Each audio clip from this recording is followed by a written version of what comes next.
Project 2021 June నాటికి complete చేస్తాము, నీళ్ళు ఇస్తామని కూడా ఖచ్చితంగా చెప్తాము. ప్రాజెక్టు మంచి స్పీడ్ లో జరుగుతా ఉంది. ప్రాజెక్టు బాగా కూడా పనిచేస్తా ఉంది. బాగా కూడా వర్కులు కూడా జరుగుతా ఉన్నాయి. అధ్యక్ష, ఈ ప్రాజెక్టును 1 మినిట్ మీరు అక్కడ మాట్లాడినప్పుడు చూశారు. 2021లో మాట్లాడుతున్నాడు. 2021 అసెంబ్లీలో ప్రాజెక్టు స్పీడ్ గా జరుగుతుంటాడు. అప్పుడు మునిగిపోయింది. వీళ్ళని ఏం చేయాలంటే వీళ్ళు ముఖ్యమంత్రులుగా పెట్టుకోవడం అనేది మన దౌర్భాగ్యమే కదా.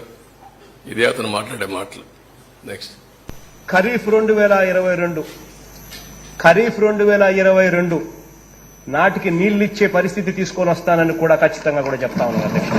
ఆ అవరోధాలన్నీ కూడా అధిగమించి ఈ ప్రాజెక్టును 2023 ఖరీఫ్ కు కల్లా ఈ ప్రాజెక్టు పూర్తి చేస్తామని చెప్పి చెప్తా ఉన్నాను. సో ఇవన్నీ కూడా అధిగమించి ఇప్పుడు దేవుని దయ వల్ల కొంచెం గాడిలో పడింది. 2025 ఖరీఫ్ కల్లా ఖచ్చితంగా గోదావరి పోలవరం ప్రాజెక్టు పూర్తి చేసి నీళ్లు కూడా పెట్టే పరిస్థితి వస్తుంది.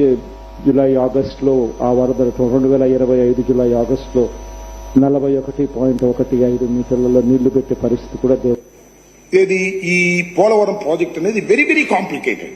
అంత తేలిగ్గా అర్థం కాదు.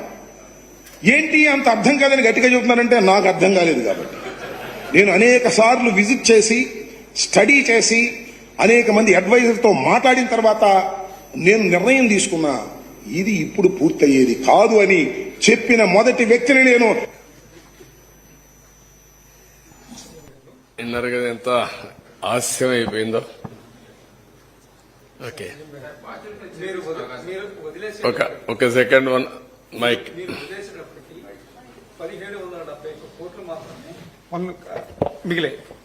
వీళ్ళు రివర్స్ టెండర్లో పిలిచినప్పుడు 1548.13 కోట్లకి మేఘాకి ఇచ్చారు. సో వాళ్ళ పనులు చేపట్టకపో వీళ్ళు దాదాపు 600 కోట్లు మిగిల్చామని టప్పాలు కట్టారు.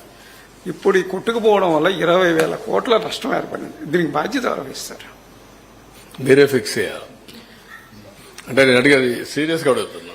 ఎందుకంటే ఎవరు పాపం చేశారో వాళ్ళు అదే దాన్ని ఏ విధంగా ఫిక్స్ చేయాలి ప్రజలందరూ ఆలోచించాలి.